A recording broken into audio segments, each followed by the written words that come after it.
I thought 12 years of marriage meant something, until I found that golden phoenix pin in her jewelry box.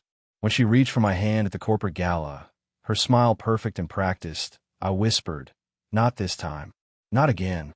She didn't know I discovered everything. The secret meetings, the offshore accounts, the lies that could destroy not just our family, but countless lives. What she never understood: a man protecting his son becomes dangerous when cornered. My name is Julian Rhodes. I'm 42 years old, and until recently, I thought I had it all figured out. I developed medical training simulations for hospitals across the country, creating virtual scenarios where doctors and nurses can practice procedures without risking actual patients. It's detailed work that requires patience and precision, qualities I thought translated well to my marriage. Turns out I was dead wrong about that. Tanya and I met at a healthcare innovation conference in Denver. She was smart, ambitious, working in pharmaceutical marketing with a smile that could light up a surgical theater. When she laughed at my terrible medical puns, I was a goner. We married 11 months later, and 3 years ago welcomed our son, Ethan, into the world. Our life in Portland was picture perfect, at least on paper. The Craftsman house with a blue door, weekend trips to the coast, and Ethan's nursery painted with little astronauts because Tanya said he'd reach for the stars someday. I believed we were solid, unbreakable. Man, what an idiot I was. The first red flag appeared during last year's 4th of July celebration. We were hosting our annual barbecue when I noticed Tanya's phone buzzing nonstop. She kept stepping away to answer texts, returning with a flush in her cheeks that wasn't from the summer heat. When I asked about it later that night while washing dishes, she brushed it off. "Just work stuff, Jules.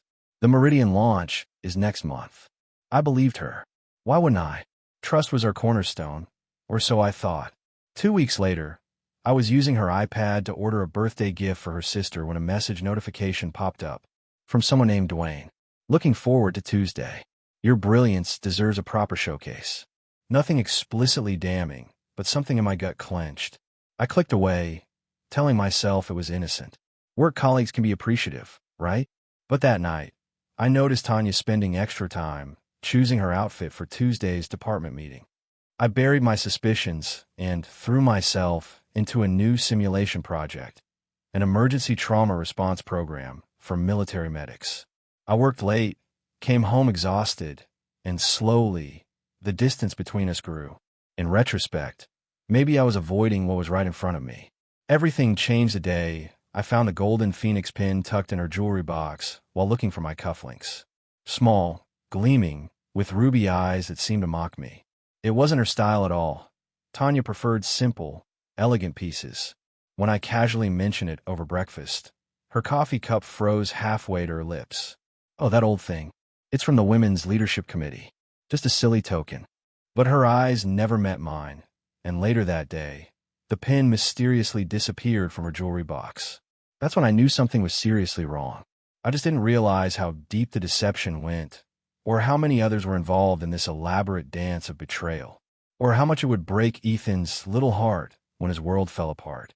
The missing phoenix pin haunted me for days. I found myself opening Tanya's jewelry box when she was in the shower, searching her dresser drawers while she took Ethan to daycare. Nothing. It had vanished like smoke. I tried to focus on work, but concentration eluded me. During a video call with a hospital administrator in Chicago, I completely blanked mid-sentence while explaining a trauma simulation. My boss noticed. "Everything okay at home, Julian?" he asked after the call. "Just some sleepless nights with Ethan." I lied, forcing a tired dad smile. That weekend, Tanya announced she needed to attend a strategy retreat in Seattle. 2 days, one overnight. When I asked who else was going, she rattled off names of coworkers I'd met at company events, people who seemed legitimate. I nodded and told her I'd handle things with Ethan. "You're the best," she said, kissing my cheek. "I don't know what I'd do without you." The irony wasn't lost on me. While she packed, I noticed her slipping that same golden phoenix pin into a hidden compartment in her toiletry bag. My stomach knotted, but I said nothing. After dropping her at the airport, I took Ethan to the park.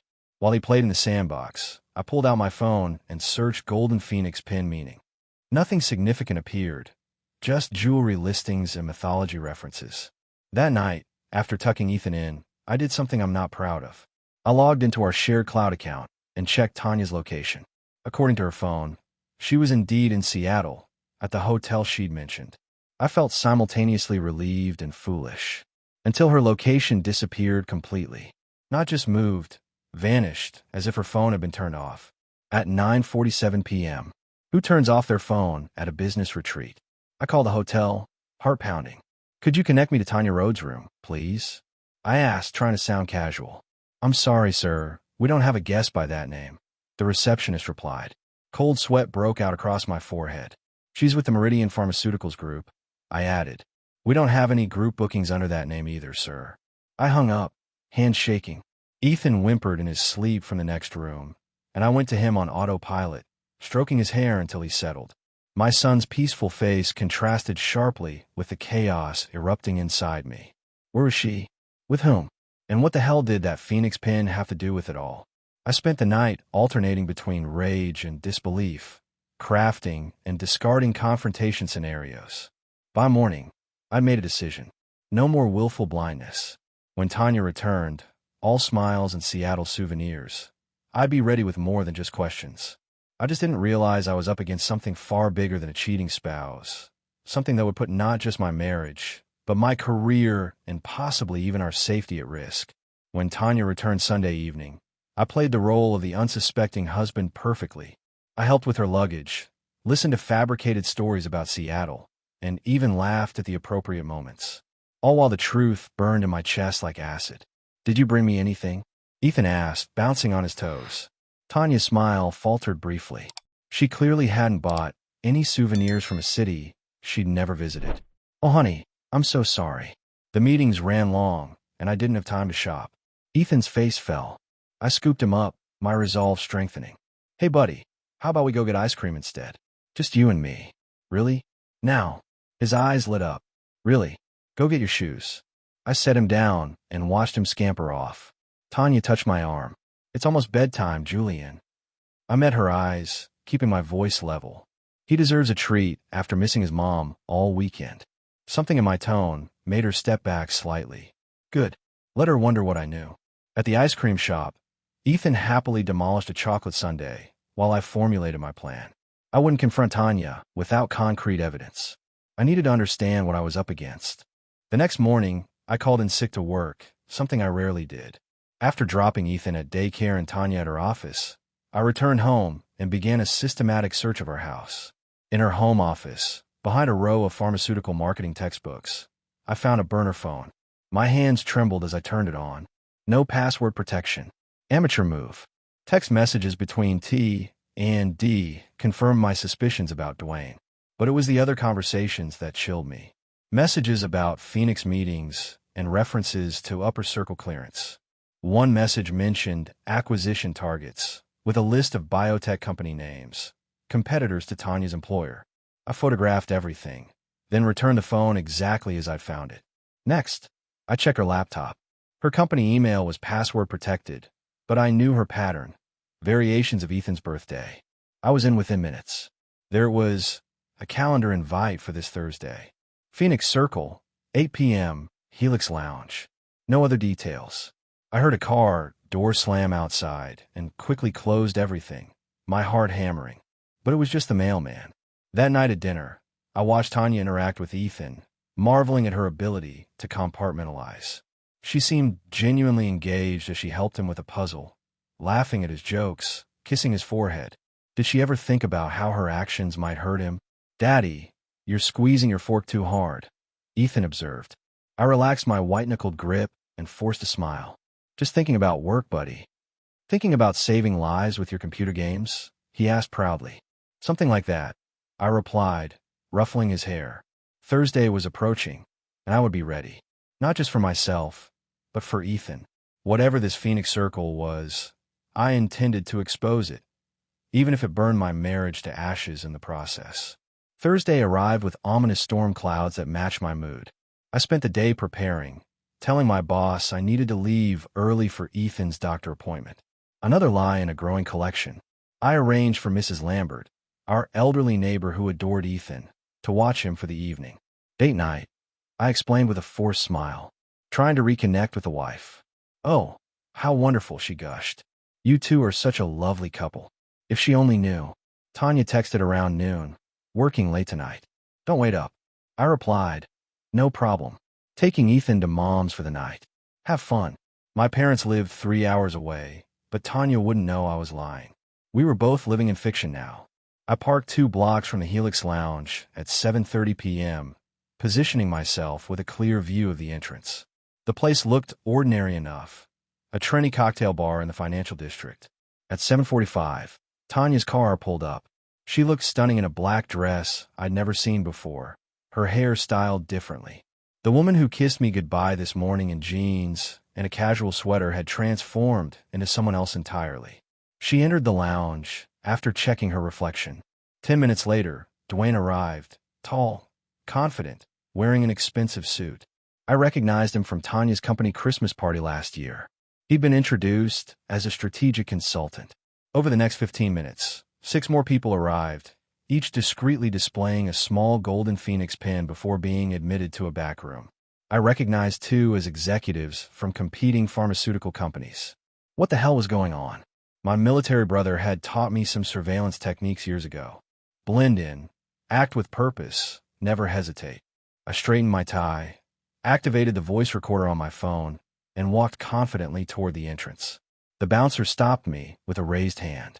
Private event tonight.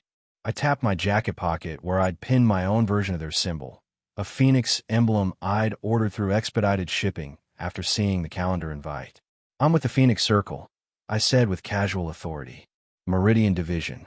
He nodded and stepped aside. Inside, the main bar was nearly empty. A hostess approached, eyeing me uncertainly. The back room? I asked, as if I'd been there before. She gestured toward a heavy curtain. They're already started. My heart pounded as I approached. Beyond that curtain lay answers, and, quite possibly, the end of my marriage. But knowledge, however painful, was preferable to deception. I took a deep breath and pushed the curtain aside, completely unprepared for what I was about to discover, and how it would threaten everything I held dear, especially my son. I entered the back room of the Helix lounge and froze. The space was elegant, dark wood panels, ambient lighting, and a large circular table where 8 people sat. All wore the Phoenix pin. All turned to stare at me. Tanya's face drained of color. Julian, what are you doing here? I could ask you the same. I replied calmly, despite my racing heart. This doesn't look like overtime at the office. A silver-haired man at the head of the table recovered first. Who let him in? He's wearing a pin, someone murmured. I touched the replica Phoenix on my lapel. Amazing what you can find online with overnight shipping. Dwayne stood, his chair scraping loudly. I'll handle this. Sit down. I commanded with such authority that he actually complied. Years of directing surgical simulations had taught me how to take control of a room. I'm not leaving until I understand what's happening here. The silver-haired man narrowed his eyes. Mr. Rhodes, you're interrupting a private business meeting. A business meeting between executives from competing pharmaceutical companies. I gestured around the table. Looks more like collusion to me. Tanya stood, hands trembling. Julian, please. 8 weeks ago, you started mentioning Ethan's college fund. I said, connecting dots aloud. Suddenly worried about our finances. Was that when you joined this little club? Trading insider information for payouts. Shocked glances circulated the table, confirming my suspicion. You don't understand, Tanya hissed. The Phoenix Circle ensures medical breakthroughs reach the market efficiently. We coordinate rather than compete. You fix prices, I translated. Decide which medications get delayed. Play God with patients' lives. The silver-haired man sighed.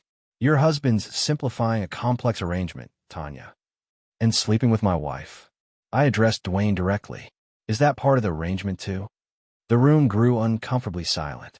Tanya's face flushed deep red. Wait, said a woman I recognized as a hospital administrator. You brought in someone whose spouse works in medical training simulations? Do you realize the conflict? Enough. The silver-haired man slammed his palm on the table. Mr. Rhodes, you have a promising career and a son to consider. Walk away now.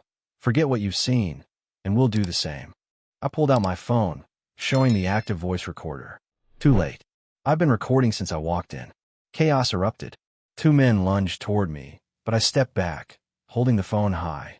It's already backing up to my cloud account, I bluffed. And if anything happens to me, My brother has instructions to send everything to the FBI and the medical board. Complete lie. But they didn't know that. The silver-haired man raised his hands for calm. Let's be rational. Perhaps Mr. Rhodes could join us instead. With his simulation expertise, we could. Not interested. I cut him off, eyes finding Tanya's. I just wanted the truth. Now I have it. I backed toward the exit, phone still raised like a shield. I'll be taking my son and leaving tonight. Don't try to stop me. Tanya's face crumpled as she realized what was happening. What she'd lost. Julian, wait. But I was already gone. I drove home white-knuckled, adrenaline making my vision sharp and hands unsteady. My mind raced through scenarios. They could come after me, try to silence me, hurt Ethan. No, I wouldn't let fear control me. I had evidence now. Names, faces, explicit conversations about their arrangement. My recording was my insurance policy. At home, I packed quickly, clothes for Ethan and me, important documents, his favorite stuffed dinosaur. Mrs. Lambert looked concerned when I arrived to pick him up. Is everything all right, Julian? You look pale. Just a change of plans, I said, forcing a smile. Tanya's mom is sick. We're driving up tonight. Another lie, but a necessary one. Ethan was sleepy-eyed and confused. Where's Mommy? She'll meet us later, buddy. I buckled him in his car seat. We're going on an adventure. My brother lived 3 hours north, far enough away to give me breathing room. He opened his door at midnight, taking in my expression and the sleeping child in my arms without question. Spare rooms made up, he said simply. By morning, my phone had 37 missed calls and 15 texts from Tanya, ranging from furious to pleading. I read them all, but responded to none. You can't just disappear with my son, her final message read. My son too, I thought bitterly. Over breakfast, I explained everything to my brother. His jaw clenched tighter with each detail. You need a lawyer, he said finally. And the authorities. I shook my head. Not yet. They're powerful people. I need a strategy. What about Ethan? He nodded toward the living room, where my son was contentedly watching cartoons. That's why I need time to think. He's already going to lose his mother, one way or another. My brother's expression softened. Kids are resilient, Jules. But they need the truth in an age-appropriate way. He was right. I couldn't shield Ethan forever. My phone buzzed. An email from an unfamiliar address. The subject line, we should talk. Meridian misconduct. I opened it cautiously. I'm a researcher at Meridian. The Phoenix Circle rejected my cancer drug because it threatened their existing products. I have documentation. You're not alone in this fight. I stared at the message for a long time. An ally. Maybe the first of many. That afternoon, as Ethan and I built a fort from couch cushions, my resolve crystallized. I would fight, not just for my son and myself, but for all the patients harmed by the Phoenix Circle's manipulation. Tanya had made her choice. Now I was making mine. My phone buzzed again. A text from an unknown number. You have no idea what you've done. They're coming for you. I deleted it without a second thought. Let them come. 3 days at my brother's house gave me time to fortify my resolve. Each night, Ethan asked about Tanya. Each morning, more messages from her filled my phone, alternating between apologies and threats. You should at least let her speak to Ethan, my brother suggested one evening. He's confused. I nodded reluctantly. Tomorrow. But on speakerphone, I'll be right there. That night, my whistleblower contact, Dr. Sarah Chun from Meridian Pharmaceuticals, sent more evidence. Documents showing the Phoenix Circle had deliberately delayed an affordable treatment for juvenile diabetes to protect their more expensive alternative. The thought of children suffering for profit made my blood boil. The next morning, I received a text from a Helix lounge number. The Circle is meeting again tonight. Last chance to reach an agreement before things get unpleasant. I showed it to my brother. His face hardened. They're threatening you. They're desperate. I corrected. I have leverage now. Sarah and I had spent hours strategizing. The evidence we'd compiled, pricing records, delayed study results, falsified data, was devastating. We just needed more witnesses willing to come forward. When I called Tanya as promised, she answered immediately. Julian, thank God. Please tell me Ethan's okay. He's fine, I said coldly. He wants to talk to you. Ethan grabbed the phone. Mommy, when are you coming? I watched pain flash across his innocent face as Tanya explained she wouldn't see him for a while. When he handed the phone back, his lower lip was trembling. Julian, Tanya's voice dropped to a whisper. The circle knows you're talking to Sarah Chun. They're not happy. A chill ran through me. Are you threatening me now? I'm warning you. They're planning something. Please, just meet with them. For Ethan's sake. Don't you dare use our son as leverage. I hissed. I'm trying to protect both of you. Julian, this is bigger than us. The circle has connections everywhere. Hospitals, regulatory agencies, law enforcement. Which is exactly why they need to be stopped. She sighed. Come to tonight's meeting. Alone. They're willing to make a deal. What kind of deal? They'll leave you and Ethan alone. Generous compensation. All you have to do is hand over Sarah's evidence. I glanced at my brother, who was pretending not to listen while building a Lego spaceship with Ethan. Fine. Text me the details. After hanging up, my brother raised an eyebrow. You're not seriously going? I am. But not for the reason they think. While Ethan napped, I contacted Sarah, who connected me with an FDA investigator she trusted. We had a plan ready within hours. That evening, I hugged Ethan tightly. You be good for Uncle Mark. I'll be back soon. Promise? He asked. I serious. Promise. We're going home tomorrow. As I drove to the meeting, adrenaline coursed through me. I wasn't the same man who had discovered his wife's betrayal 2 weeks ago. That man had been passive, blindsided. This man, the one gripping the steering wheel with purpose, was fighting back. The Helix lounge came into view, its neon sign buzzing in the evening drizzle. Inside, the Phoenix Circle waited, thinking they held all the cards. They had no idea what was coming. Game on. I entered the Helix lounge precisely at 9 p.m., my expression giving nothing away. The same bouncer nodded in recognition and gestured toward the back room. This time, I didn't need a fake pin. They were expecting me. The silver-haired man, whom I now knew was Harold Wingate, CEO of Meridian, greeted me with a tight smile. Mr. Rhodes, wise decision joining us tonight. Tanya sat to his right, eyes downcast. 8 other members occupied the circular table, including Dwayne, who glared openly at me. Before we begin, I said, taking the empty seat, I want assurances about my son's safety. Of course, Wingate nodded smoothly. Family is sacred. We simply had a misunderstanding last time. A misunderstanding, I repeated flatly. Is that what you call price fixing and delaying life-saving treatments? Wingate's smile didn't waver. You still don't grasp the complexity of bringing medications to market. The Phoenix Circle streamlines an inefficient system by deciding which patients live or die based on profit margins. A woman across the table, Dr. Elizabeth Webb from the FDA's approval committee, leaned forward. We're not monsters, Mr. Rhodes. We're pragmatists in an imperfect system. I laughed without humor. Keep telling yourself that while children suffer from treatable conditions, because your circle buried the affordable option. Tanya finally looked up. Julian, please. Just listen to the offer. Wingate slid a document across the table. A consulting position with Meridian. 7 figures annually. Full benefits. College fund for Ethan. All we need is your signature on this NDA and the return of all materials Dr. Chin provided you. I glanced at the contract, then at Tanya, who nodded encouragingly. For a moment, I allowed hope to flicker across my face, as if tempted. You're offering blood money, I said finally, pushing the contract away. Wingate's expression hardened. Consider carefully. Your career, your son's future.